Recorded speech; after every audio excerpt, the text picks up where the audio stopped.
Hello everyone, this is Deepak Singhal. Welcome you all to life Shilp academy crafting life. So दोस्तों, ये होने वाला है हमारा ज्योग्राफी डोमेन का chapter number 7, mineral and energy resources. Chapter थोड़ा सा बड़ा है तो उसको अच्छे से एक बार कवर कर लेते हैं कि इस चैप्टर में है क्या। सबसे पहले तो देखो, वो बोल रहा है कि इंडिया की किस्मत बहुत अच्छी है कि हमारे पास वैरायटी ऑफ मिनरल रिसोर्सेज हैं। क्यों? क्योंकि हमारा जियोलॉजिकल स्ट्रक्चर ही कुछ ऐसा है। फिर उसके बाद बात करते हैं। देखिए, कंट्री के पास रिसोर्सेज होने का मतलब ये है कि उस कंट्री का इंडस्ट्रियल डेवलपमेंट का बहुत इंपॉर्टेंट बेस तैयार है। अब आपको केवल टेक्नोलॉजी की जरूरत है, क्योंकि टेक्नोलॉजी से आप ये मिनरल रिसोर्सेज का यूज कर सकते हैं। पहली बात तो मिनरल होता क्या है? मिनरल कोई भी एक ऐसा नेचुरल सब्सटेंस होता है, कोई भी ऐसा natural substance. Mineral is a natural substance जो ऑर्गेनिक और इनऑर्गेनिक ओरिजिन का हो, जिसका एक स्पेसिफिक केमिकल और फिजिकल प्रॉपर्टी हो। मिनरल बहुत इंपॉर्टेंट होते हैं क्योंकि ये रॉ मटेरियल की तरह यूज किए जाते हैं डिफरेंट डिफरेंट इंडस्ट्रीज में, और इसी तरीके से वो कंट्री का इंडस्ट्रियल डेवलपमेंट भी सपोर्ट करते हैं। तो जैसे कि मैंने आपको बोला, क्या होता है मिनरल? मिनरल कोई भी ऐसा नेचुरल सब्सटेंस जिसका ओरिजिन ऑर्गेनिक हो या इनऑर्गेनिक हो, उसका एक स्पेसिफिक केमिकल और फिजिकल प्रॉपर्टी हो। मिनरल्स बहुत इंपॉर्टेंट है, क्यों? क्योंकि वो रॉ मटेरियल की तरह यूज होते हैं different different types of industries में। तो आइए बात करते हैं मिनरल्स की कैरेक्टरिस्टिक्स। सबसे इंपॉर्टेंट फीचर तो देखो मिनरल का आज की डेट में ये है कि ये मिनरल जो है ये अर्थ के सरफेस पे बहुत ही अनइवनली डिस्ट्रीब्यूटेड है। बहुत सारी कंट्रीज में जरूरत से ज्यादा है तो बहुत सारी कंट्रीज में है ही नहीं। और मिनरल्स का भी एक इनवर्स रिलेशनशिप चलता है उसकी क्वालिटी और क्वांटिटी से। अगर अगर किसी मिनरल की क्वांटिटी आपको कहीं पर बहुत ज्यादा देखने को मिल रही है तो आप समझ जाइएगा कि उसकी क्वालिटी ठीक नहीं है। क्वालिटी में कहीं ना कहीं वो मार खा रहा हो। और अगर किसी मिनरल की क्वांटिटी बहुत कम देखने को मिल रही है अर्थ के किसी सरफेस पर, इसका मतलब उसकी क्वालिटी बहुत बेहतरीन है। जो मिनरल्स होते हैं वो एग्जॉस्टिबल भी होते हैं। एग्जॉस्टिबल मिनरल्स बेटा वो मिनरल्स होते हैं जिनको एक बार आप लोगों ने यूज कर लिया तो वो एकदम से रिप्लेनिश नहीं होते हैं। वैसे तो देखिए, मिनरल्स रिप्लेनिश हो जाते हैं, बट जनरली कहा जाता है कि मिनरल्स का रिप्लेनिशिंग टाइम अगर आपके यूज करने के टाइम से कम है, मतलब आप एक साल में 10 kg मिनरल यूज कर जाते हैं, सपोज करो आप एक साल में 10 kg मिनरल यूज कर जाते हैं, जबकि उस मिनरल के फॉर्मेशन में 1 kg मिनरल को बनने में 5 years लगते हैं, और आपका यूज है 10 kg मिनरल पर ईयर। तो आप समझ रहे हैं आपका यूज करने का पेस ज्यादा है उसके रिप्लेनिशमेंट पेस से। ऐसे में क्या होगा कि वो मिनरल बहुत जल्दी जल्दी जल्दी जल्दी खत्म होना शुरू हो जाएगा, और फिर आप उसको कंजर्व भी नहीं कर पाओगे क्योंकि बचेगा ही नहीं कुछ। इसलिए कहा जाता है कि मिनरल्स को बहुत अच्छे से कंजर्व और बहुत सोच समझ के यूज करना चाहिए। तभी इस चैप्टर में बार बार सस्टेनेबल डेवलपमेंट की बात होती है। सस्टेनेबल डेवलपमेंट क्यों? क्योंकि आपको किसी भी मिनरल को ये सोच के यूज करना चाहिए कि आने वाली जनरेशन को भी वो मिले। अब हम टाइप्स ऑफ मिनरल्स में आ जाते हैं। सबसे पहले मेटालिक मिनरल्स। मेटालिक मिनरल्स बेटा वो मिनरल्स होते हैं जो काफी ज्यादा रिच होते हैं मेटल्स में, काफी ज्यादा रिच होते हैं मेटल्स में, जैसे कि कॉपर, आयरन और बॉक्साइट, गोल्ड, मैग्नीज। ये इंडिया में कहाँ कहाँ पर मिलता है ये इस चैप्टर में हम पढ़ेंगे। मेटालिक मिनरल्स भी दो तरीके के होते हैं, फेरस और नॉन फेरस। फेरस मिनरल्स वो मिनरल्स होते हैं, ऐसे मेटल्स होते हैं जो आयरन कंटेंट में बहुत बहुत ज्यादा रिच होते हैं, ऐसे मिनरल्स जिसमें आयरन कंटेंट ज्यादा है, जैसे आयरन ओर। और नॉन फेरस मिनरल्स वो मिनरल्स होते हैं जिसमें आयरन कंटेंट बहुत कम हो, मतलब हो ही ना, जिसमें आयरन कंटेंट ना हो, और उनमें किसी और मेटल की प्रोपोर्शन काफी ज्यादा देखने को मिले। They have higher proportions of other metals. इसमें आपके पास कॉपर आ जाता है, बॉक्साइट आ जाता है। तो ये तो मेटालिक मिनरल्स हो गए जिसमें आपको मेटल्स वगैरह देखने को मिलते हैं। बट नॉन मेटालिक मिनरल्स वो होते हैं जिसमें कोई मेटालिक कंटेंट है ही नहीं। और नॉन मेटालिक को भी दो ग्रुप्स में बांटा, ऑर्गेनिक और इनऑर्गेनिक। ऑर्गेनिक मिनरल्स या वो मिनरल्स होते हैं जो किसी एनिमल या किसी प्लांट की डेड बॉडी से डिराइव होते हो। एनिमल या प्लांट, जैसे कि बिल्कुल कोल जो है, पेट्रोलियम जो है, फॉसल फ्यूल जो है। ये फॉसल फ्यूल क्या होता है? फॉसल फ्यूल का मतलब एक लिविंग बीइंग की जो डेड बॉडी है, उसी की वजह से आज वो फ्यूल में कन्वर्ट हुआ है, इतना सड़ गया वो डेड बॉडी, उसकी हड्डियां जो है। और वो कोई एक दो साल का काम नहीं है, मिलियंस ऑफ ईयर्स लग जाते हैं किसी एनिमल और प्लांट की डेड बॉडी को फॉसल फ्यूल, कोल, पेट्रोलियम में कन्वर्ट होने में। ऑर्गेनिक प्रोसेस बहुत धीरे चलता है। इनऑर्गेनिक में आपके पास आ जाते हैं माइका, लाइमस्टोन, ग्रेफाइट, ये सब इनऑर्गेनिक मिनरल्स में आते हैं। इसके बाद आपका चैप्टर चलता है, फिर आपको नेक्स्ट टॉपिक पर लेके चलता है कि what is the distribution of minerals in India. देखो इंडिया में ज्यादातर जो मेटालिक मिनरल्स आपको देखने को मिलेंगे वो इंडिया के पेनिनसुलर पार्ट में है, मतलब सदर्न इंडिया के पार्ट में है, जहां पर आपको ओल्ड क्रिस्टलाइन रॉक्स ज्यादा देखने को मिलती है। तो इंडिया के जिस पार्ट पर ओल्ड क्रिस्टलाइन रॉक्स ज्यादा है, वहां पर मेटालिक मिनरल्स का आप लोगों को हब देखने को मिलेगा। ऐसा नहीं है कि केवल पेनिनसुलर प्लेट्यू में है, but majority of them are in the peninsular plateau. इसके अलावा हमारे पास कुछ रिवर वैलीज है, जैसे दामोदर रिवर जो बंगाल में जाती है, सोने, महानदी, गोदावरी। इन रिवर्स की रिवर वैलीज में भी कुछ कोल रिजर्व्स हैं, और कहते हैं कि इंडिया की 97% कोल रिजर्व्स केवल इन 4 रिवर्स की रिवर वैलीज में आपको देखने को मिल जाते हैं। इसी के साथ कुछ और स्टेट्स इंडिया के जैसे असम और गुजरात, इनके सेडिमेंट्री बेसिन्स, प्लस गुजरात मान के चलिए कि महाराष्ट्र से कुछ 100 किलोमीटर दूर, महाराष्ट्र से 100 किलोमीटर दूर अरेबियन सी में एक इलाका है मुंबई हाई। ये सब जो इलाके हैं, मतलब सेडिमेंट्री बेसिन्स असम और गुजरात के, अरेबियन सी में मुंबई हाई, जो महाराष्ट्र की कोस्ट से तकरीबन 100-105 किलोमीटर दूर है, ये क्रूड पेट्रोलियम रिजर्व्स के लिए बहुत फेमस है। और अब तो खैर नया पेट्रोल और नेचुरल गैस के रिजर्व्स कृष्णा, गोदावरी और कावेरी बेसिन्स में भी हम लोगों को मिल चुके हैं। और बहुत जल्द यहां से भी इंडिया एक्सप्लोरेशन शुरू कर देगा। ज्यादातर जो मिनरल रिसोर्सेज हैं अगर हम देखें तो वो मैंगलुरु और कानपुर, अगर हम मैंगलुरु और कानपुर के बीच में एक लाइन ड्रॉ कर दे, मैंगलुरु और कानपुर के बीच में एक लाइन ड्रॉ कर दे, तो ज्यादातर जो आपके मेजर मिनरल रिसोर्सेज है वो इस लाइन से ईस्ट में मिलते हैं। तो मैंगलुरु से कानपुर के बीच में अगर आप एक लाइन ड्रॉ कर दे, तो ज्यादातर जो इंडिया के रिसोर्सेज है they are found towards east, मतलब ये वेस्ट बंगाल साइड या ये जो आपका उड़ीसा आंध्र प्रदेश साइड है, ज्यादातर इंडिया के मेजर मिनरल्स आपको इस बेल्ट में देखने को मिलेंगे। और इंडिया के यही मेजर मिनरल्स को हम लोगों ने आपके चैप्टर के अकॉर्डिंग 3 ब्रॉड बेल्ट्स में बांटा है। सबसे पहली बेल्ट जो आपका चैप्टर बात करता है वो है नॉर्थ ईस्टर्न प्लेट्यू रीजन। आपको बता दूं दोस्तों, नॉर्थ ईस्टर्न प्लेट्यू रीजन में छोटा नागपुर प्लेट्यू आ जाता है झारखंड का, उड़ीसा आ जाता है, वेस्ट बंगाल और कुछ पार्ट्स आ जाते हैं छत्तीसगढ़ के। तो ये नॉर्थ ईस्टर्न प्लेट्यू रीजन में कौन कौन से minerals are found in abundance, तो आपका चैप्टर बोलता है इस पूरी बेल्ट में आयरन और कोल, मैग्नीज, बॉक्साइट और माइका, ऐसे जो इंपॉर्टेंट मिनरल्स है इनका आपको अबंडेंस मिलता है। उसके बाद सेकेंड इंपॉर्टेंट बेल्ट आ जाती है साउथ वेस्टर्न प्लेट्यू रीजन। मैंने बोला था ना कि मैंगलुरु से कानपुर के बीच में अगर आप एक लाइन ड्रॉ कर दे जो कि वर्टिकल बनेगी, तो ज्यादातर इंडिया के जो मिनरल रिसोर्सेज है वो आपको ईस्ट में देखने को मिलेंगे। तो ये वाला नॉर्थ ईस्टर्न प्लेट्यू रीजन एक तरीके से ईस्टर्न बेल्ट हो गया।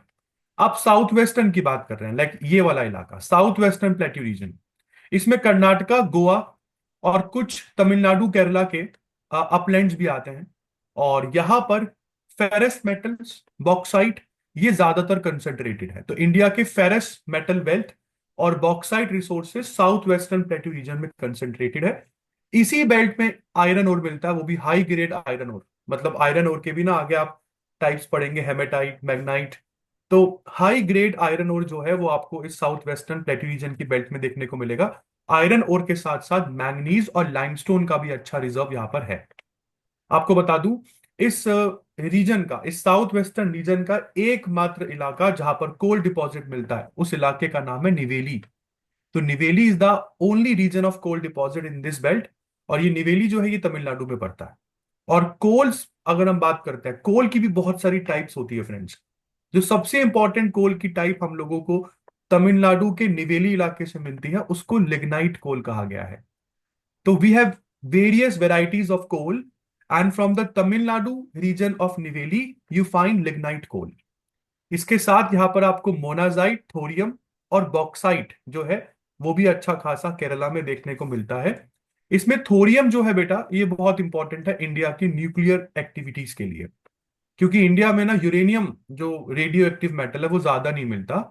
तो थोरियम से हमको काम चलाना पड़ता है, बट हमें, हमारे पास अभी टेक्नोलॉजी नहीं है कि हम न्यूक्लियर रिएक्टर्स में थोरियम को कैसे यूज करें। तो केरला की कोस्ट में ना आपको कुछ मोनाजाइट सॉइल दिखेगी, उसी मोनाजाइट सॉइल में थोरियम का कंटेंट बहुत ज्यादा है। इसके साथ साथ गोवा में भी आयरन और डिपॉजिट, और जैसे कि मैंने बोला, गोवा में मिलने वाला आयरन और कुछ हाई क्वालिटी का आयरन और। तो ये सेकंड बेल्ट है। उसके बाद हम थर्ड बेल्ट की तरफ चलते हैं। थर्ड बेल्ट है north western region, of course ये राजस्थान वाला इलाका। तो राजस्थान, कुछ पार्ट्स गुजरात के, अरावली रेंज जहां जहां से होकर जाती है वो सब नॉर्थ वेस्टर्न रीजन में आते हैं। और यहाँ पर जनरली जो मेजर मिनरल्स आपको देखने को मिलते हैं वो है कॉपर और जिंक। आपने सुना भी होगा, राजस्थान में एक माइन है खेतरी माइंस, वहां से कॉपर हम लोग माइन करते हैं। तो स्पेशली अगर हम राजस्थान की बात करें तो बिल्डिंग स्टोन्स, जो आपके घरों में इस्तेमाल होने वाले पत्थर है, sand stones, granite, marble, Gipson, Fuller deposits, तो ये भरमार है राजस्थान में इसकी। मतलब ये मान के चलिए कि सीमेंट इंडस्ट्री जो है वो ज्यादातर राजस्थान में ही कंसंट्रेटेड है, क्योंकि यहाँ पर डोलोमाइट और लाइमस्टोन अच्छी क्वांटिटी में मिल जाता है। और सीमेंट इंडस्ट्रीज के तो मतलब लाइमस्टोन तो जड़ है उनकी, मतलब बेसिक नेसेसिटी है उनकी। तो ये कुछ बेसिक रॉ मटेरियल्स है इस इंडस्ट्री के जो आपको राजस्थान में मिलते हैं, इसलिए राजस्थान गढ़ है सीमेंट इंडस्ट्रीज का। गुजरात की बात करते हैं तो यहाँ पर पेट्रोलियम डिपॉजिट्स देखने को मिल जाते हैं, सॉल्ट डिपॉजिट काफी कुछ है अच्छी क्वांटिटी में गुजरात और राजस्थान में। उसके बाद आपका चैप्टर जो है ये आपको आगे लेके चलता है and talks about the other areas and regions, क्योंकि वो तीन बेल्ट तो कवर हो गई है। तीनों बेल्ट के अलावा अगर हम ईस्टर्न और वेस्टर्न पार्ट देखें हिमालयन बेल्ट की, तो अगर आपको पता हो हिमालयाज जो है वो इंडिया के नॉर्थ में एक आर्क की तरह चलते हैं कुछ ऐसे। तो हिमालयाज का वेस्टर्न और ईस्टर्न बेल्ट, अगर मैं दोनों इस बेल्ट को देखूं तो बहुत सारे मिनरल्स आपको हिमालयाज की इस बेल्ट पर मिल जाते हैं, जैसे copper, lead, zinc, cobalt, tungsten. अगर मैं इसी ईस्टर्न वाले पार्ट के पास एक इलाका देखूं तो आपके पास यहाँ पर एक स्टेट आता है असम। असम के पास तो ऑयल भी मिल जाता है। असम का एक बहुत पुराना एरिया जहां से ऑयल माइन होता है वो डिगबोई है। तो यहाँ पर आपके पास डिगबोई इलाका है, और ब्रिटिश टाइम पीरियड से यहाँ पर हम लोग ऑयल जो है वो निकालते आ रहे हैं। इसके अलावा ऑयल रिसोर्सेज इंडिया में मुंबई कोस्ट के पास, जैसे मैंने बोला ना, महाराष्ट्र से समवट 105 किलोमीटर दूर मुंबई हाई भी आपको देखने को मिलेगा। यहाँ पर भी आप लोगों को क्रूड ऑयल रिजर्व देखने को मिल जाता है। इसके बाद दोस्तों हम लोग मेटेलिक मिनरल्स की तरफ चलते हैं, और अभी हम पढ़ने वाले हैं मेटेलिक मिनरल का स्पेशियल पैटर्न। स्पेशल पैटर्न का मतलब इंडिया में कहाँ कहाँ पर ये सारे मिनरल्स लोकेटेड है, कौन कौन सी बेल्ट में है। तो फेरस मिनरल्स की बात कर ली जाए तो इंडिया फेरस मिनरल्स की कैटेगरी में अच्छा खासा प्लेस्ड है दुनिया में। हमारे पास रिजर्व्स और प्रोडक्शन दोनों ही फेरस मिनरल्स का काफी अच्छा है। आयरन और मैग्नीज, क्रोमाइट, टचवुड हमको बाहर से मंगवाना नहीं पड़ता, काफी स्ट्रॉन्ग बेस है हमारे इंडिया में इसका, इसलिए मेटलर्जिकल इंडस्ट्रीज आराम से इंडिया में लग जाती हैं। और इसी फेरस मिनरल में सबसे पहले हम लोग बात करते हैं आयरन ओर की। इंडिया के पास एशिया में सबसे ज्यादा बड़ा आयरन ओर का रिजर्व है। इंडिया दो superior quality of iron ore देता है, जिसमें एक है हेमेटाइट और second is magnetite. I am again repeating, दो superior quality iron ore India में मिलते हैं, हेमेटाइट और मैग्नाइट। ये आयरन ओर माइन जो है इंडिया की, ये आप लोगों को नॉर्थ ईस्टर्न प्लेट्यू रीजन के आसपास देखने को मिलेंगी। नॉर्थ ईस्टर्न प्लेट्यू रीजन के आसपास ज्यादातर आयरन ओर की माइंस आपको देखने को मिलेगी, जहां पर कोल फील्ड्स हैं। मतलब कोल फील्ड जहां जहां पर है इंडिया के नॉर्थ ईस्टर्न प्लेट्यू रीजन में, वहीं पर आपको आयरन ओर की माइंस देखने को मिलेगी। इसके अलावा कुछ इंडियन स्टेट्स में इंडिया के टोटल आयरन ओर रिजर्व का 95% पार्ट आपको देखने को मिल जाता है। आई सेड 28 स्टेट्स है ना हमारे पास, 28 स्टेट्स में से कुछ स्टेट्स में इंडिया के टोटल आयरन ओर रिजर्व का 95% पार्ट देखने को मिलता है, जैसे उड़ीसा, झारखंड, कर्नाटका, महाराष्ट्र, आंध्र प्रदेश, तेलंगाना, और कुछ अदर स्टेट्स में गोवा भी आ जाता है, तमिलनाडु। तो मतलब 7-8 स्टेट्स है टोटल। तो मैं उड़ीसा की बात करता हूँ। उड़ीसा में आप लोगों ने सुना होगा सुंदरगढ़, कुछ हिली एरिया है, सुंदरगढ़, मयूरभंज और झार। तो सुंदरगढ़, मयूरभंज और झार के आसपास आयरन ओर उड़ीसा में मिलता है। कुछ इंपॉर्टेंट माइंस अगर हम बात करते हैं उड़ीसा की, तो वो है गुरु, गुरु महिसनी, सुलाईपेट, बादाम पहाड़, किरुबुरु, बोनाई। ये कुछ इंपॉर्टेंट माइंस है आयरन ओर की उड़ीसा में। Now we are talking about Jharkhand and Chhattisgarh. Jharkhand आपको बता दूं इंडिया की ओल्डेस्ट माइंस अगर कहीं है तो वो झारखंड में है, आयरन ओर की ओल्डेस्ट माइंस।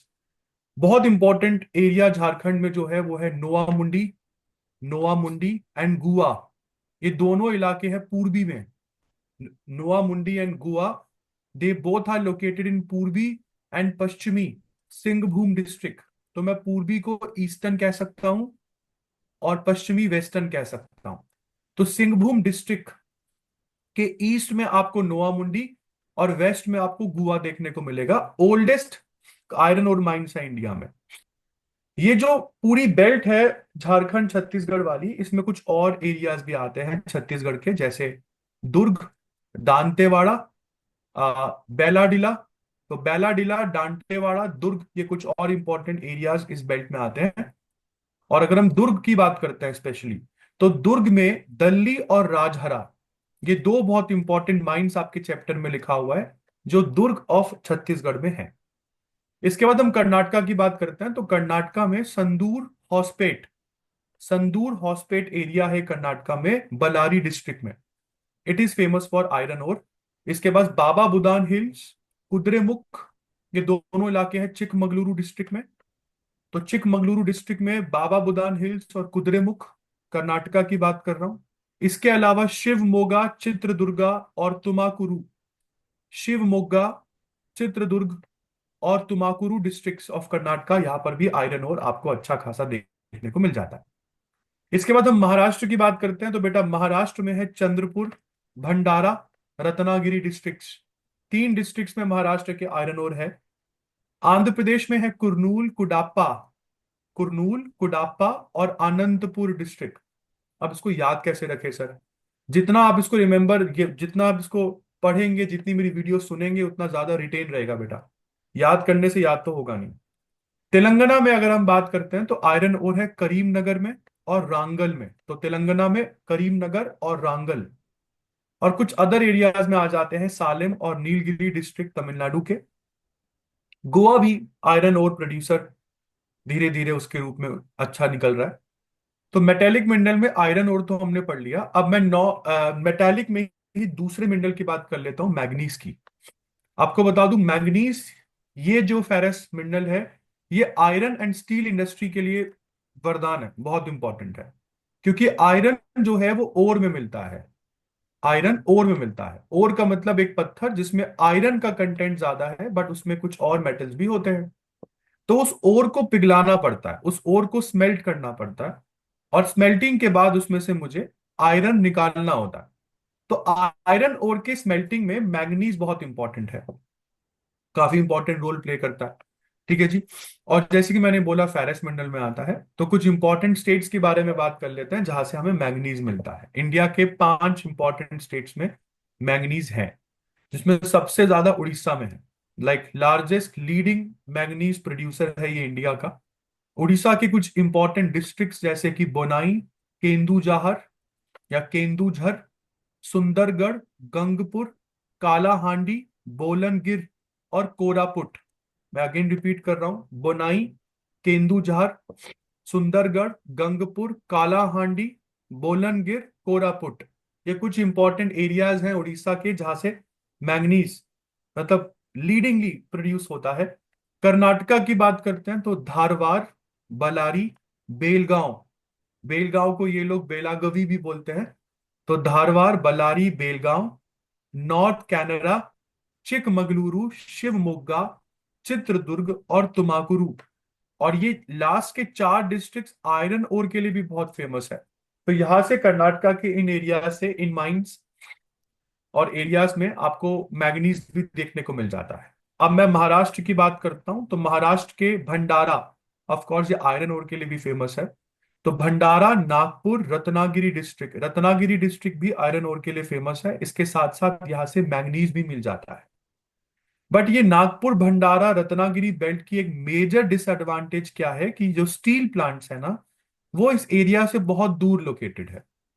तो ये एरिया से आयरन ओर तो मैं निकाल लेता हूं, but as I said, manganese का मेजर रोल आयरन और स्टील इंडस्ट्री में ही है। तो स्टील इंडस्ट्रीज इस एरिया से बहुत दूर लोकेटेड है, तो ट्रांसपोर्ट करने में बहुत खर्चा हो जाता है। फिर हम एमपी की बात करते हैं। मध्य प्रदेश में मैंगनीज जो है वो आपको बालाघाट, छिंदवाड़ा, निमर, मांडला, झाबुआ, इन डिस्ट्रिक्ट्स में आपको देखने को मिलेगा। बालाघाट, छिंदवाड़ा, निमर, मांडला और झाबुआ डिस्ट्रिक्ट्स में आपको मैंगनीज देखने को मिलेगा। इसके अलावा इंडिया के तेलंगाना, गोवा और झारखंड में भी we have some reserves of manganese. अब दोस्तों बात करते हैं नॉन फेरस मिनरल्स की। ये तो बात रही मिनरल्स जो कि फेरस क्वालिटी के थे। नॉन फेरस मिनरल्स में India is not better placed. हमने पहले भी पढ़ा था, फेरस मिनरल्स में तो हमारी पोजीशन अच्छी खासी है, बट नॉन फेरस मिनरल्स में India is not betterly placed. बहुत पुअरली हमारे पास नॉन फेरस मिनरल के कंटेंट है। अगर बॉक्साइट को छोड़ दिया जाए, तो बॉक्साइट निकाल दें तो रेस्ट, मतलब हर एक चीज का अच्छा रिजर्व नहीं है हमारे पास। जैसे बॉक्साइट की सबसे पहले बात कर लेता हूं। तो बॉक्साइट जो है बेटा, वो एल्यूमिनियम के मैन्युफैक्चरिंग में यूज होती है। पहले तो ये समझिए, जहां जहां पर भी टर्शरी रॉक डिपॉजिट्स हैं, यहां जहां पर भी बेटा, ये टाइम के हिसाब से आप लोगों ने इसको क्वाटरनरी टर्शरी इस तरीके से बांटा है, मतलब प्री हिस्टोरिक टाइम्स की बात हो रही है। तो जहां जहां पर टर्शरी डिपॉजिट्स हैं, वहां वहां पर आपको बॉक्साइट देखने को मिलेगा। तो ये बॉक्साइट जो है, ये पेनिनसुलर इंडिया के जहां जहां पर भी हिली एरियाज हैं या कोस्टल एरियाज जो हैं, वहां पर ज्यादा देखने को मिलता है। ठीक है, हालांकि प्लेट्यू में भी है, बट ज्यादातर ये hilly regions of peninsular India और कोस्टल एरियाज में देखने को मिलेगा। जैसे बॉक्साइट के मामले में उड़ीसा जो है, ये लार्जेस्ट प्रोड्यूसर है। उड़ीसा में कालाहांडी और संभलपुर, कालाहांडी संभलपुर, ये दो इलाके हैं जहां से बॉक्साइट निकलता है। और दो इलाके और है जहां से बॉक्साइट मिला है अभी, और धीरे धीरे प्रोडक्शन जो है वो बढ़ रहा है। वो है बोलनगिरी और कोरापुट। तो बोलनगिरी कोरापुट से मुझे बॉक्साइट मिला है, कालाहांडी संबलपुर से तो बॉक्साइट की माइनिंग चली रही है। फिर हम झारखंड की बात करें। झारखंड में लोहार, लोहार डागा, तो लोहार डागा इलाका झारखंड का जो है, काफी अच्छे डिपॉजिट्स वहां से बॉक्साइट के मिल जाते हैं। गुजरात में भावनगर और जामनगर, ये दो इलाके बॉक्साइट के लिए फेमस है। छत्तीसगढ़ में अमरकंटक प्लेट्यू जो है, उसमें अच्छे खासे डिपॉजिट्स आपको देखने को मिलेंगे। एमपी में कटनी जबलपुर एरिया, बालाघाट, ये कुछ इंपॉर्टेंट डिपॉजिट्स हैं यहाँ पर बॉक्साइट के। एमपी की बात करता हूं तो कटनी जबलपुर और बालाघाट। छत्तीसगढ़ में अमरकंटक प्लेट्यू। अब मैं महाराष्ट्र में आ जाता हूं। तो महाराष्ट्र में है कोलाबा, ठाणे, रत्नागिरी, सतारा, पुणे और कोल्हापुर। ये इंपॉर्टेंट प्रोड्यूसर है बॉक्साइट के। इन पांच छह स्टेट्स के अलावा तमिलनाडु, कर्नाटका और गोवा से भी कुछ छुटमुट क्वांटिटी बॉक्साइट की मिली जाती है। बॉक्साइट के बाद फिर सबसे इंपॉर्टेंट मेटल आ रहा है इलेक्ट्रिकल इंडस्ट्री में, नाम है कॉपर। कॉपर हमको पता है मेलिएबल है, एलॉयबल है। एलॉयबल मतलब मैं कॉपर किसी और मेटल के साथ मिला सकता हूँ। मेलिएबल का मतलब होता है आप कॉपर को सप्रेस करके शीट बना सकते हैं। डक्टाइल है, कॉपर सी वायर बन सकती है। इनडिस्पेंसिबल है, बहुत इंपॉर्टेंट मेटल है। ज्यादातर इलेक्ट्रिकल इंडस्ट्री में यूज होता है वायर बनाने के लिए, इलेक्ट्रिक मोटर्स, ट्रांसफॉर्मर्स, जनरेटर्स, ये सब चीजें बनाने के लिए। और मैंने बोला था ना एलॉयबल है, क्यों? क्योंकि गोल्ड के साथ मिक्स कर दें तो गोल्ड को स्ट्रेंथ मिलती है, क्योंकि गोल्ड वैसे एक सॉफ्ट मेटल है। गोल्ड में अगर कॉपर नहीं होगा तो गोल्ड जो है वो थोड़ा सा, मतलब आपको हाथ में लेते ही जैसे ही प्रेस करोगे, गोल्ड सारी जो आपकी ज्वेलरी है वो दब जाएगी। तो वो गोल्ड बहुत हार्ड कॉपर की वजह से होता है। तो इसलिए ज्वेलर्स के लिए भी कॉपर इंपॉर्टेंट हो गया। इंडिया में कॉपर वैसे राजस्थान में, जैसे मैंने आपको बोला, खेतरी माइंस, माइंस के अलावा कुछ डिस्ट्रिक्ट्स की बात करूं तो झुंझुनू डिस्ट्रिक्ट और अलवर डिस्ट्रिक्ट ऑफ राजस्थान, वहां से कॉपर मिलता है। एमपी में आपके पास बालाघाट डिस्ट्रिक्ट है, और झारखंड में है सिंहभूम। तो झारखंड का सिंहभूम, एमपी का बालाघाट, राजस्थान का झुंझुनू और अलवर। तो ये तीन बहुत इंपॉर्टेंट एरियाज हैं जहां से कॉपर की माइनिंग होती है। ठीक है, तो ये सारा कुछ मेटेलिक मिनरल्स हमने ऑलमोस्ट देख लिया, जिसमें कॉपर हमने पढ़ लिया, बॉक्साइट पढ़ लिया। ये नॉन फेरस में हम लोगों ने यहाँ पर काउंट कर लिया, क्योंकि इसमें आयरन कंटेंट तो नहीं है। अब मैं नॉन मेटेलिक पर आ जाता हूँ। ठीक है, अभी एक बार के लिए मैं आपको बता दूं, मैं फेरस मिनरल्स पढ़ा रहा था, मैंने बताया था फेरस मिनरल्स वो मिनरल्स होते हैं जिसमें आयरन कंटेंट ज्यादा होता है। नॉन फेरस मिनरल्स वो होते हैं जो होते मेटल ही है बट उसमें आयरन कंटेंट नहीं होता। और अब मैं नॉन मेटालिक पर आ रहा हूं, वो मिनरल्स जो मेटल बेस्ड नहीं है। मेटल बेस्ड में माइका आ जाता है, क्रूड ऑयल आ जाता है, लाइमस्टोन, डोलोमाइट, फॉस्फेट। तो ये सब नॉन मेटालिक मिनरल्स में आता है। इंडिया नॉन फेरस मिनरल्स में अच्छा प्लेस्ड नहीं है। बट हाँ, नॉन मेटालिक मिनरल्स भी इंडिया में ठीक ठाक मिल जाते हैं। चलिए, तो सबसे पहले मैं नॉन मेटालिक मिनरल्स में माइका की बात करता हूँ। जैसे हम लोगों ने पढ़ा था कॉपर, उसी तरीके से माइका का भी यूज इलेक्ट्रिकल या इलेक्ट्रॉनिक इंडस्ट्रीज में होता है। वैसे तो ये मेटल नहीं है, बट ये भी बहुत थिन और बहुत ही स्ट्रॉन्ग फ्लेक्सिबल शीट्स में कन्वर्ट हो सकता है। माइका से मैं बहुत ही पतली, बहुत ही स्ट्रॉन्ग और बहुत ही फ्लेक्सिबल शीट्स बना सकता हूं। इसलिए इलेक्ट्रिकल इंडस्ट्री में, इलेक्ट्रॉनिक इंडस्ट्री में माइका की इंपॉर्टेंस है। माइका सबसे ज्यादा झारखंड प्रोड्यूस करता है। झारखंड में एक 150 किलोमीटर लंबी और 22 किलोमीटर चौड़ी बेल्ट है जहां से माइका ही माइका मिलता है। किधर? हजारीबाग प्लेट्यू आपने सुना होगा, तो हजारीबाग प्लेट्यू के लोअर इलाके में आप लोगों को ये देखने को मिलेगी, the lower region of Hazaribagh plateau. High quality mica इस बेल्ट से मतलब देखने को मिलता है। झारखंड के बाद फिर आती है बारी आंध्र प्रदेश की। आंध्र प्रदेश में है नेल्लोर डिस्ट्रिक्ट, माइका का इंपॉर्टेंट प्रोड्यूसर है। Best quality mica Andhra Pradesh के नेल्लोर से मिलती है झारखंड के बाद। Then we have Rajasthan.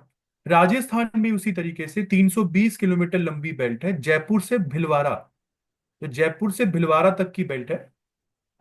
मतलब उदयपुर के पास पड़ता है ऑलमोस्ट। तो उदयपुर के पास भी और जयपुर से भिलवाड़ा पूरी रीजन में ये 320 किलोमीटर लंबी बेल्ट में माइका बहुत मिलता है। माइका वो सनमाइका मत सोच लेना जो आप अपने अपने कबर्ड्स के डोर पर लगाते हैं, नो। माइका एक नॉन फेरस, सॉरी, एक नॉन मेटालिक मिनरल है बेटा।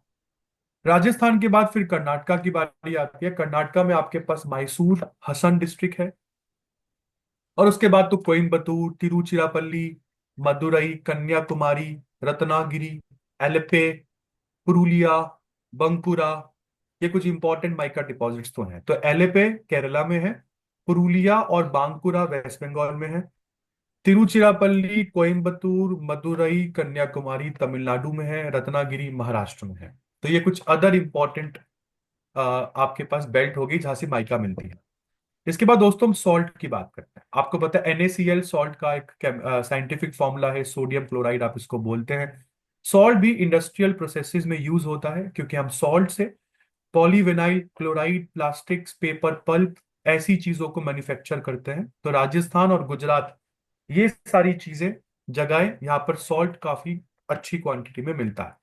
तो ये मत सोचना सॉल्ट से केवल खाना ही स्वाद बनता है, नहीं। सॉल्ट जो है वो बहुत सारी इंडस्ट्रियल प्रोसेसेस में भी यूज होता है। जैसे जब आप polyvinyl chloride, plastic, paper pulp, ये सब चीजें बना रहे होते हैं, तो उसमें कहीं ना कहीं सॉल्ट का यूज देखने को मिलता है। तो अब ये तो बात रही सब मिनरल्स की, non ferrous, ferrous, non metallic, metallic. अब हम बात कर लेते हैं एनर्जी रिसोर्सेज की। दोस्तों, इंडिया में जो एनर्जी रिसोर्सेज हैं उसको दो फॉर्म्स में कैटेगराइज किया गया है, कन्वेंशनल और नॉन कन्वेंशनल।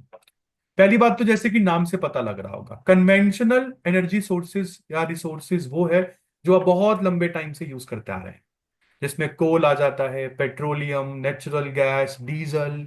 तो ये फॉसिल फ्यूल्स जो हैं, ये सब कन्वेंशनल सोर्सेज ऑफ एनर्जी में आ जाते हैं, लंबे टाइम से यूज कर रहे हैं। ये सारे conventional sources of energy exhaustible है, मतलब यूज कर लिया तो जल्दी से रिप्लेनिश नहीं होंगे। तो कन्वेंशनल सोर्सेज ऑफ एनर्जी में सबसे पहले हम बात कर लेते हैं कोयले की। कोल जो है बहुत इंपॉर्टेंट है, क्योंकि इससे हम इलेक्ट्रिसिटी जनरेट करते हैं, थर्मल पावर प्लांट्स में यूज होता है। आपको याद आ रहा होगा मैंगनीज जो आयरन ओर की स्मेल्टिंग में इस्तेमाल होता है, बट आयरन ओर को पिघलाने के लिए टेम्परेचर हाई करना होगा, और वो कोयले से होगा। तो कोयला जो है वो आयरन ओर की स्मेल्टिंग में भी यूज होता है। कोल जो है वो इंडिया की दो तरह की रॉक्स में देखने को मिलेगा। तो जहां पर भी टर्शरी कोल डिपॉजिट्स हैं या टर्शरी रॉक्स हैं, तो जहां पर भी टर्शरी डिपॉजिट्स हैं या जहां पर भी गोंडवाना डिपॉजिट्स हैं, इन दोनों डिपॉजिट्स में, इन दोनों तरीके की रॉक्स में आपको कोल बहुत अच्छा मिलेगा। तो ये काफी इंपॉर्टेंट है। गोंडवाना कोल फील्ड्स की बात कर लेते हैं। सबसे पहले तो गोंडवाना कोल फील्ड्स में आपके पास दामोदर वैली आ जाती है बंगाल की। तो ये वेस्ट बंगाल में है, तो west Bengal Jharkhand region Damodar valley में आता है। याद आ रहा है, हमने चैप्टर की स्टार्टिंग से पहले पढ़ा था दामोदर, सोने, महानदी, गोदावरी, 97% जो इंडिया का कोल डिपॉजिट है वो इनकी रिवर वैलीज में देखने को मिलता है। तो इसी ये बंगाल झारखंड की बेल्ट में आपके पास झारिया, झारिया सबसे बड़ी कोल फील्ड है इंडिया में। Raniganj second largest coal field है। अमेजोन या आई थिंक नेटफ्लिक्स पर एक सीरीज भी है रानीगंज। यहाँ पर हम लोग पहले शाफ्ट माइनिंग किया करते थे। तो नीचे जनरली ब्लास्ट होता है, अंडरग्राउंड एरिया में ब्लास्ट होता है, उस तरीके से लोग कोयले को बाहर निकालते थे। और अगर आसपास मान के चलो आपने ब्लास्ट किया, आप तो जमीन के नीचे हो और आसपास में रिवर है, अगर रिवर बेड है और गलती से आपके ब्लास्ट की वजह से पानी अंदर आ गया, तो समझ लो कितना बड़ा डिजास्टर हो जाता है। बहुत से लोग मारे गए थे रानीगंज डिजास्टर में। उसके बाद इंडिया में जो ये ट्यूब बनाकर, पाइप बनाकर, शाफ्ट बनाकर नीचे जाने की जो माइनिंग है, इसको हमने बैन कर दिया था। तो सेकंड लार्जेस्ट कोल फील्ड है इंडिया में रानीगंज। फिर बोकारो आती है। फिर आती है गिरिडीह। हाँ, गिरिडीह, करणपुरा। ये कुछ इंपॉर्टेंट कोल फील्ड्स है गोंडवाना डिपॉजिट्स की। इसके अलावा गोदावरी महानदी और सोने रिवर्स में भी आपको कोल फील्ड्स देखने को मिलती हैं। इंडिया के इंपॉर्टेंट माइनिंग सेंटर्स में जाता है मध्य प्रदेश, एमपी में है सिंगरौली, छत्तीसगढ़ में कोरबा, उड़ीसा में तालचर और Rampur. Then in Maharashtra we have Chanda, Wardha, कंपिती और बांदेर। तो महाराष्ट्र में है चंदा, वारधे, कंपिती और बांदेर इलाके में हमें कोल मिलता है। तेलंगाना में we have सिंगारिनी, सिंगारिनी and Andhra Pradesh में यू हैव पंडुर। तो ये तो बात होगी गोंडवाना कोल डिपॉजिट्स की। अब मैं टर्शरी कोल डिपॉजिट्स पर आ जाता हूं। तो टर्शरी कोल डिपॉजिट्स में आपके पास मेघालय, असम, अरुणाचल और जम्मू कश्मीर आता है। तो मेघालय में है हमारे पास दरनगिरी, चेरापूंजी, मिलोंग और लांगरिन। तो मेघालय में चार बहुत इंपॉर्टेंट साइट्स हैं, दरंगिरी, चेरापूंजी, बिलोंग और लैंगरिन। असम में आपके पास है माकुम, जयपुर, नाजीरा। ये सब इंपॉर्टेंट एरियाज है असम में। अरुणाचल में यू हैव नामचिक, नामफूक, नामचिक, नामफूक, ये अरुणाचल में है। Kalakot, Kalakot is in Jammu and Kashmir. इसके अलावा इन सब कोल एरियाज के अलावा आपको तमिलनाडु के कोस्टल एरियाज में लिग्नाइट कोल भी मिलेगा। लिग्नाइट कोल जिसको ब्राउन कोल भी कहते हैं। ठीक है जी। तो तमिलनाडु के कोस्टल एरिया के साथ साथ पुडुचेरी, गुजरात और जम्मू कश्मीर में जो कोल मिलता है दैट इज लिग्नाइट कोल। कोयले के अलावा the second most important reserve is petroleum now. Petroleum को तो ब्लैक गोल्ड भी कहते हैं हम लोग, बहुत इंपॉर्टेंट है। तो पेट्रोलियम बहुत एसेंशियल सोर्स ऑफ एनर्जी है, कन्वेंशनल सोर्स ऑफ एनर्जी में आता है। इंटरनल कंबशन इंजन्स में यूज होता है, जैसे ऑटोमोबाइल सेक्टर में बहुत इंपॉर्टेंस है, रेलवे एयरक्राफ्ट सेक्टर में बहुत इंपॉर्टेंस है। और हमको लगता है कि शायद पेट्रोलियम प्रोडक्ट्स गाड़ी वाड़ी चलाने में काम आते होंगे। नहीं दोस्तों, कार के साथ आपको बता दूं, पेट्रोलियम प्रोडक्ट्स जो है वो रॉ मटेरियल की तरह काम करते हैं for petrochemical industries. Petrochemical industries में फर्टिलाइजर्स हो, सिंथेटिक रबर हो, सिंथेटिक फाइबर, मेडिसिन, यहाँ तक कि वैसलीन जेली जिसको पेट्रोलियम जेली भी कहते हैं, लिब्रिकेंट्स, सभी तरीके के वैक्स, सोप, कॉस्मेटिक्स, ये सब पेट्रोकेमिकल इंडस्ट्री से निकलने वाले पेट्रोलियम के बाय प्रोडक्ट्स हैं। मतलब अगर क्रूड ऑयल ना हो तो ये सब चीजें ना हो, इसलिए इसको लिक्विड गोल्ड भी कहते हैं। कहाँ पर, जैसे कि हमने स्टार्टिंग में पढ़ा था कि क्वालिटी और क्वांटिटी ऑफ मिनरल्स का एक इनवर्स रिलेशनशिप है।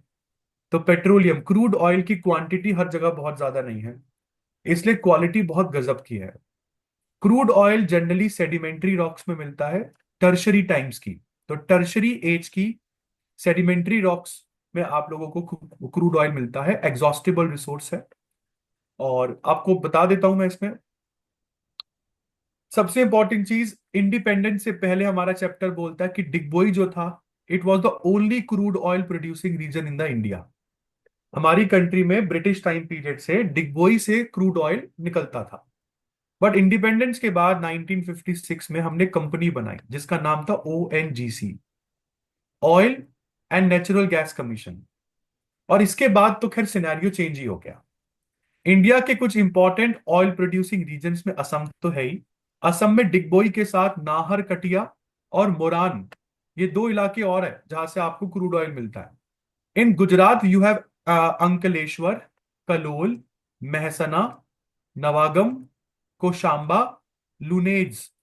तो गुजरात के कुछ इंपॉर्टेंट इलाके क्रूड ऑयल के लिए अंकलेश्वर, कलोल, मेहसाना, नवागम, कोसांबा, लुनेज। और जैसे कि मैंने बोला, महाराष्ट्र से समवट 160 किलोमीटर दूर आपके पास मुंबई हाई है, जो अरेबियन सी में है। इसकी डिस्कवरी 1973 में हो गई थी, और यहां से ऑयल प्रोडक्शन 3 साल के बाद 1976 में स्टार्ट कर दिया था। और हमें बहुत ही new new coal reserve, sorry, crude oil reserve Krishna, Godavari और कावेरी बेसिन से मिले हैं। यहां से भी हम लोगों ने इस समय जो ये ऑयल है उसका प्रोडक्शन भी हमने स्टार्ट कर दिया है। इसके बाद चलते हैं फ्रेंड्स आगे, आपका चैप्टर लेके चलता है इंडिया में। अब क्रूड ऑयल से क्या इसको मैं डायरेक्टली यूज कर लूं? नो, क्रूड ऑयल को डायरेक्टली यूज नहीं किया जा सकता। तो क्रूड ऑयल को रिफाइन करना होता है, और इसी क्रूड ऑयल से निकलता है डीजल, पेट्रोल, पेट्रोलियम प्रोडक्ट्स। और इस क्रूड ऑयल को रिफाइन करने के लिए भेजा जाता है रिफाइनरीज। तो इंडिया में दो तरीके की रिफाइनरीज हैं। सबसे पहले हम बात कर लेते हैं दुनिया की सबसे बड़ी क्रूड ऑयल रिफाइनरी अगर कहीं पर है तो वो जामनगर रिफाइनरी है, जो कि रिलायंस के पास है, मतलब मुकेश अंबानी जामनगर रिफाइनरी। तो दो तरह की रिफाइनरीज हैं इंडिया में, ऑयल रिफाइनरीज। पहला है ऑयल बेस्ड रिफाइनरी। यस, तो पहला है आपके पास ऑयल बेस्ड रिफाइनरी, जिसका एग्जांपल डिगबोई है। और दूसरा है मार्केट बेस्ड रिफाइनरी, जिसमें आपके पास आ जाता है बरौनी। तो ये तो बात रही क्रूड ऑयल। जहां पर भी क्रूड ऑयल होता है उसके ठीक ऊपर आपको नेचुरल गैस भी मिलती है। पहले तो हमको समझ नहीं आ रहा था कि इसका कोई यूज है या नहीं, बाद में हमको लगा कि ये तो बहुत काम की चीज है। तो जहां जहां पर ऑयल होता है वहां वहां पर उसके ऊपर गैस मिलती है, जिसको नेचुरल गैस कहते हैं। नेचुरल गैस कभी के बाद अलग से गैस चेंबर्स में भी होती है, नेक्स्ट सेपरेटली भी आपको गैस रिजर्व मिलते हैं। हमारे इंडिया में ज्यादातर नेचुरल गैस के रिजर्व तमिलनाडु, उड़ीसा, आंध्र प्रदेश, तो मतलब ईस्टर्न कोस्ट में ज्यादा है। इसके साथ साथ नॉर्थ ईस्ट इंडिया में त्रिपुरा। और अगर हम बात करते हैं वेस्टर्न इंडिया की, तो यहाँ पर राजस्थान, गुजरात और महाराष्ट्र, यहाँ पर भी हमारे पास नेचुरल गैस के रिजर्व्स हैं। गुजरात और महाराष्ट्र में कंट्री ने हमारी ऑफ शोर वेल्स बना रखे हैं। ऑफ शोर वेल्स मतलब जहां पे नेचुरल गैस को हम स्टोर करके रखते हैं। तो ऑफ शोर वेल्स आप लोगों ने कुछ गुजरात, महाराष्ट्र में बना रखे हैं। 1984 में हमारी कंट्री ने एक गवर्नमेंट कंपनी गेल बनाया, जिसका नाम था gas authority of India limited. और इसी का काम है आज इंडिया में नेचुरल गैस को ट्रांसपोर्ट करना, उसको मार्केट करना। तो ये सब ये सब कन्वेंशनल सोर्सेस ऑफ एनर्जी में आ जाते हैं, जो एग्जॉस्टिबल है। और मैं ये भी बोलूंगा ये पोल्यूटिंग इन नेचर भी है, क्योंकि अगर इसको यूज करता हूं तो कार्बन एमिशन ज्यादा होता है। और ऑफ कोर्स अगर आप ये बोलेंगे नेचुरल गैस को यूज करने से कार्बन एमिशन नहीं होता, तो आप गलत है। सीएनजी से भी कार्बन प्रोड्यूस होता है, बट हाँ उतना नहीं जितना पेट्रोल। तो अगर 6 सीएनजी कार्स को जोड़ दिया जाए, अगर मैं मान के चलूं, तो ये एक पेट्रोलियम व्हीकल जितना पोल्यूशन करती है। बट अब सीएनजी व्हीकल्स इतनी ज्यादा हो गई हैं कि they have outnumbered seriously the petrol and diesel cars. इसलिए सीएनजी भी एक बहुत इंपॉर्टेंट प्रॉब्लम बनती जा रही है दिल्ली एनसीआर में। नॉन कन्वेंशनल एनर्जी सोर्सेज में आते हैं दोस्तों। Non conventional energy sources eco friendly होते हैं, रिन्यूएबल होते हैं। और सबसे इंपॉर्टेंट चीज, इसका कोई पंगा ही नहीं है कि इक्विटेबल डिस्ट्रीब्यूटेड है नहीं है। ये इक्विटेबली डिस्ट्रीब्यूटेड होते हैं ज्यादातर, और सभी को चीपर एनर्जी ऑप्शन मिलता है। चीपर एनर्जी ऑप्शन के देते हैं, वो बात अलग है कि यूज करने के लिए इनिशियल इन्वेस्टमेंट थोड़ी ज्यादा होती है। जैसे सोलर एनर्जी यूज करने के लिए सोलर पैनल्स लगाने पड़ेंगे, तो थोड़ा खर्चा करना पड़ेगा, बट एक बार कर लिया तो फिर आपका एनर्जी पर यूनिट कॉस्ट बहुत कम हो जाता है। Wind, hydro, geothermal energy, biomass, यहां तक कि न्यूक्लियर एनर्जी भी एक बहुत क्लीन सोर्स ऑफ एनर्जी है, बट ये थोड़ी डेंजरस हो जाती है। इसके बाद आगे बात करते हैं। तो non conventional sources of energy एक काफी वाइबल सोर्स निकल कर आया है रिसेंट टाइम्स में। जैसे कि मैंने आपको बोला था ना, थोरियम हमारे पास केरला की मोनाजाइट सॉइल्स में मिलता है। रिमेंबर, हमारे पास अभी ना टेक्नोलॉजी नहीं है कि थोरियम को कैसे यूज करें न्यूक्लियर एनर्जी में। हाँ, यूरेनियम हमको बाहर से लेना पड़ता है, तो थोड़ा बहुत हमको मिलता है। और जितना भी हमको मिलता है ना, उसको न्यूक्लियर रिएक्टर्स में ना लगाकर इंडिया न्यूक्लियर वेपन्स बना लेता है। तो इंडिया में यूरेनियम डिपॉजिट्स कहाँ कहाँ पर है, पहले ये देख लो। बहुत ही कम है यूरेनियम डिपॉजिट्स को, मतलब बहुत ज्यादा तवज्जो दी जाती है। क्यों? क्योंकि जिसके पास आज इंडिया कंट्री में यूरेनियम डिपॉजिट है, उसका न्यूक्लियर जो प्लान है वो काफी सक्सेसफुल हो सकता है। तो जनरली धारवाड़ रॉक सिस्टम में आपको यूरेनियम मिलता है, जिसके इंपॉर्टेंट रीजन्स हैं झारखंड, झारखंड में सिंगभूम कॉपर बेल्ट, कॉपर के साथ कुछ एक एरिया में यूरेनियम मिलता है। राजस्थान का उदयपुर, उदयपुर में अलवर, राजस्थान में Udaipur, Alwar, Jhunjhunu districts. And if you remember, यहां से हम लोगों ने एक मेटल और पढ़ा था, कॉपर आई गेस। तो ये एरिया कॉपर के साथ यूरेनियम भी देता है। छत्तीसगढ़ का दुर्ग डिस्ट्रिक्ट। तो जनरली आप देखें तो कॉपर बेल्ट्स इंडिया में जहां जहां पर है, वहीं वहीं पर हमें ऑलमोस्ट यूरेनियम के डिपॉजिट देखने को मिल रहे हैं। बट हिमाचल प्रदेश का कुल्लू डिस्ट्रिक्ट बहुत इंपॉर्टेंट है और काफी न्यू एरिया है जो अभी तक हमने नहीं पढ़ा।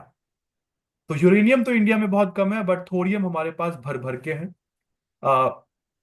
आपके पास केरला की मोनाजाइट, अपने एल्मिनाइट और बीच सैंड जो है, मतलब कि जो केरला की मोनाजाइट और एल्मिनाइट सॉइल जो सैंड्स हैं, वहां से थोरियम मिलता है।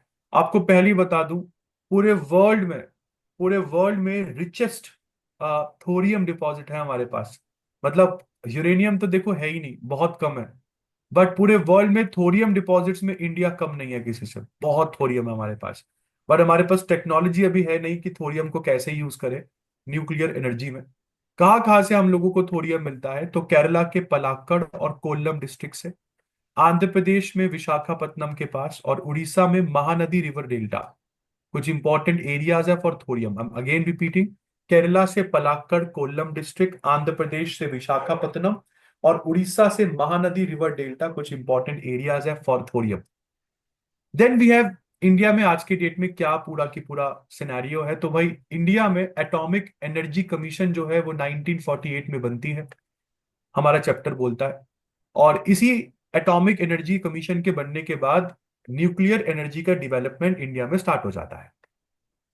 बट खासकर की न्यूक्लियर एनर्जी का जो डेवलपमेंट है, क्योंकि अभी तो रिसर्च ही चल रही थी, तो न्यूक्लियर एनर्जी का डेवलपमेंट, या ये कह लीजिए कि ऑन अ सीरियस नोट इस एनर्जी के बारे में सोचना तब शुरू किया जाता है जब भाभा एटॉमिक सेंटर 1967 में बनकर तैयार होता है। बट उससे पहले हमारे पास एटॉमिक एनर्जी इंस्टीट्यूट बन जाता है 1954 में। तो 1954 में Jawaharlal Nehru was not so much nuclear type of a person, तो कि वो काफी पीसफुल थे। तो यहाँ पर भाभा एटॉमिक रिसर्च सेंटर तब बनता है जब Indira Gandhi was the prime minister and she was a nuclear kind of a prime minister. उसको पता था, उनको पता था कि विदाउट न्यूक्लियर एनर्जी दुनिया में देशों को दबा दिया जाता है, तो बहुत इंपॉर्टेंट है इंडिया का न्यूक्लियर पावर बनना। इंडिया के कुछ न्यूक्लियर इंपॉर्टेंट प्रोजेक्ट्स में आपके पास महाराष्ट्र में तारापुर, राजस्थान में है रावल भाटा, रावल भाटा, रावत भाटा, ये कोटा में, कोटा के आवास है, कोटा फैक्ट्री नहीं, कोटा। तमिलनाडु में कलपक्कम, उत्तर प्रदेश में नरोरा, कर्नाटका में काइगा, और गुजरात में काकरापारा। तो these are some of the important atomic energy या nuclear power projects in India. इसके बाद हम सोलर एनर्जी की बात करते हैं। Sun rays, they are trapped in photovoltaic cells, PV cells जो आपकी छत पर लगे होते हैं ना, पैनल्स, वही पीवी सेल्स जो हैं वो सोलर एनर्जी को इलेक्ट्रिक एनर्जी में कन्वर्ट करते हैं। सोलर एनर्जी दो तरीके से ट्रैप की जा सकती है, फोटोवोल्टिक्स या सोलर थर्मल टेक्नोलॉजी की मदद से। तो जनरली सोलर एनर्जी जो है वो काफी ज्यादा हम लोग सोलर हीटर्स में यूज कर लेते हैं, crop dryers, cookers, solar cookers. तो गुजरात, राजस्थान, बेसिकली देखा जाए तो इंडिया के वेस्टर्न पार्ट में काफी ज्यादा पोटेंशियल है सोलर एनर्जी को डिवेलप करने का।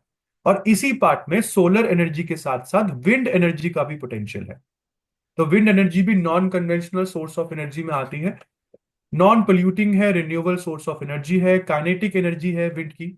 क्योंकि आपको पता है जिस जिस चीज में मूवमेंट होती है, फिजिक्स कहती है जिस चीज में मूवमेंट होती है उसमें एक एनर्जी होती है जिसको काइनेटिक कहते हैं। तो विंड में मूवमेंट है, तो of course wind has a kinetic energy. तो विंड की काइनेटिक एनर्जी को इलेक्ट्रिक एनर्जी में कन्वर्ट करते हैं हम लोग विंड मिल्स लगाकर, क्योंकि विंड मिल्स में टरबाइन मैकेनिज्म होता है। वो बड़ी बड़ी पंखुड़ियां टरबाइन्स को रोटेट करती है। एक बार टरबाइन रोटेट हो गई तो इलेक्ट्रिसिटी जनरेट हो ही जाती है। इसके साथ साथ इलेक्ट्रिसिटी का प्रोडक्शन लोकल विंड्स, लैंड और सी ब्रीजेस, इनसे भी किया जा सकता है। जैसे कि मैंने बोला था ना अभी आपको, सोलर एनर्जी के अलावा राजस्थान और गुजरात में विंड एनर्जी का भी काफी अच्छा पोटेंशियल है। इसमें महाराष्ट्र और कर्नाटका को भी जोड़ दीजिए, यहां पर भी फेवरेबल कंडीशंस मिलती हैं फॉर विंड एनर्जी।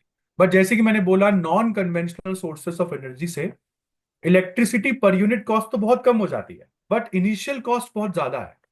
तो वो एक एक चैलेंजिंग टास्क अभी भी इंडिया के लिए बना हुआ है।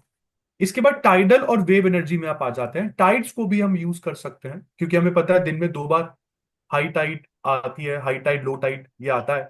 तो हाई टाइड लो टाइड को आप लोग यूज करके जनरली टरबाइन रोटेट कर सकते हैं। तो टाइडल वेव एनर्जी को क्या बोलते हैं? तो ये वो एनर्जी है जो कि आप ओशन करंट्स की इनफाइनाइट एनर्जी को यूज कर कर जब आप टरबाइन उनसे रोटेट करवा लेते हैं। तो बहुत से एफर्ट्स, मतलब आप ये समझिए कि 17th 18th सेंचुरी से ही किए जा रहे हैं कि टाइड्स को, वेव्स को किस तरीके से हम लोग एनर्जी की फॉर्म में यूज करें। तो लार्ज टाइड वेव्स जो हैं, they are known to occur along west coast of India. Eastern coast में तो खैर इसका कोई पोटेंशियल ही नहीं है। वेस्टर्न कोस्ट में आपको पोटेंशियल देखने को मिलता है टाइडल एनर्जी का। फिर बेटा आता है आपके पास जियो थर्मल एनर्जी। जियो थर्मल एनर्जी को वो आपने कभी बार जब माताएं घूमने के लिए जाते हैं हम लोग, तो एक आपके पास ज्वाला जी हैं, ज्वाला जी नीचे से एक जोत निकल रही है। एक्चुअली में वो क्या है, बहुत सारे लोग बोलते हैं चमत्कार है, बट कहीं ना कहीं एनर्जी ट्रैप्ड है, गैस कहीं ना कहीं ट्रैप्ड है। तो जियो थर्मल एनर्जी एक वो एनर्जी है जो, मतलब जो मैग्मा के गर्म होने की वजह से धरती के नीचे से ही जनरेट होती है।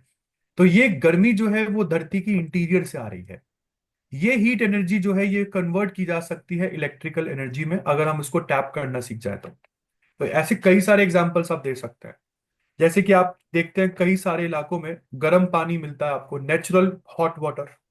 मतलब वो गीजर वाटर नहीं होता, नेचुरली हॉट वाटर होता है, नीचे से गर्मी आती है और वो पानी को गर्म कर देती है।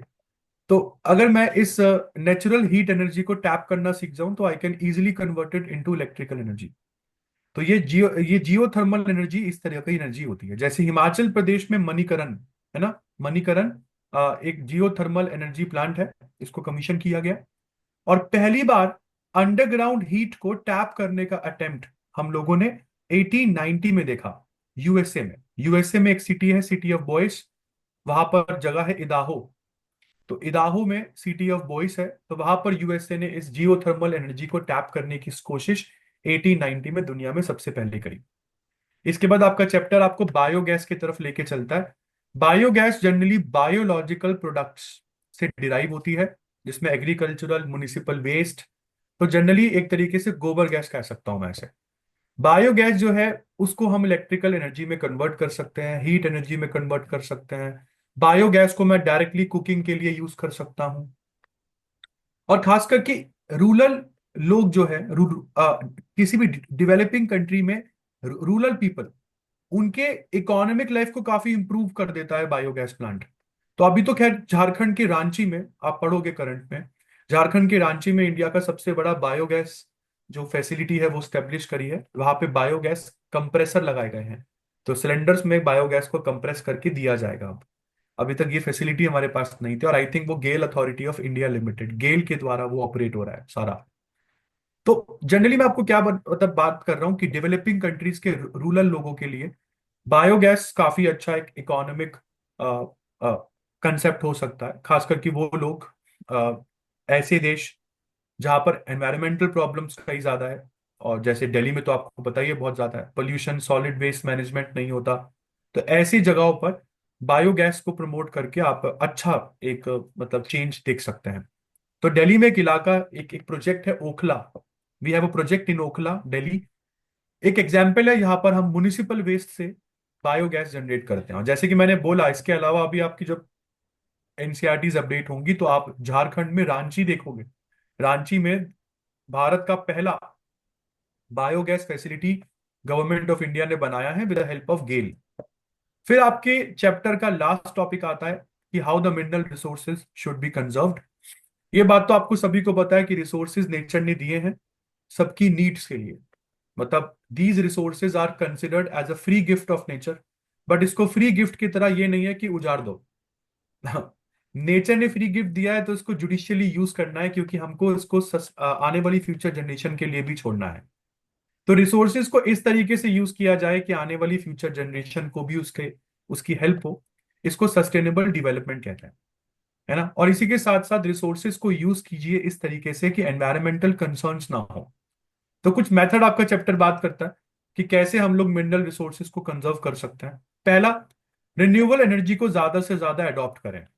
एग्जॉस्टेबल सोर्सेज को, रिसोर्सेज को और मिनरल्स को जितना हो सके वो छोड़ें। रिन्यूएबल एनर्जी में solar power, geothermal energy, wind power, ये सब चीजें आप यूज कर सकते हैं और आप मतलब अच्छा एक फ्यूचर क्रिएट कर सकते हैं। इसके बाद जितना हो उतना रिसाइकल में आप विश्वास कीजिए। रिसाइकल्ड स्क्रैप मेटल्स जो है उसको यूज कीजिए, जैसे कॉपर, लेड, जिंक। इसको एनकरेज किया जाना चाहिए इंडिया में। इसके बाद हमारे पास वो मेटल्स जो इंडिया में बहुत कम है, बहुत स्कार्स है, उनका सब्स्टिट्यूट क्यों नहीं ढूंढते हम लोग, ताकि उन मेटल्स का कंजम्पशन हम कम कर सके। क्यों? क्योंकि वो स्कार्स मेटल है तो उनकी डिमांड की वजह से उनकी प्राइस बहुत ज्यादा हो जाता है। इसकी वजह से हमें कहीं पर भी वो मिलता है ना तो हम वो जमीन खोद देते हैं। And you won't believe, India में माइनिंग करने के बाद गड्ढा भरा भी नहीं जाता। तो ये भी अपने आप में एक डिजास्टर से कम नहीं है। तो इसके बाद आप लोग स्ट्रैटेजिक और स्कार्स मिनरल के एक्सपोर्ट को भी रिड्यूस कर सकते हैं। जब आपके पास, आपको पता है ऑलरेडी नहीं है, तो वाई टू एक्सपोर्ट इट, ताकि एक एग्जिस्टिंग रिजर्व जो है वो इंडिया में बना रहे लॉन्गर पीरियड के लिए, हमको कहीं से मंगवाना ना पड़े फिर वो।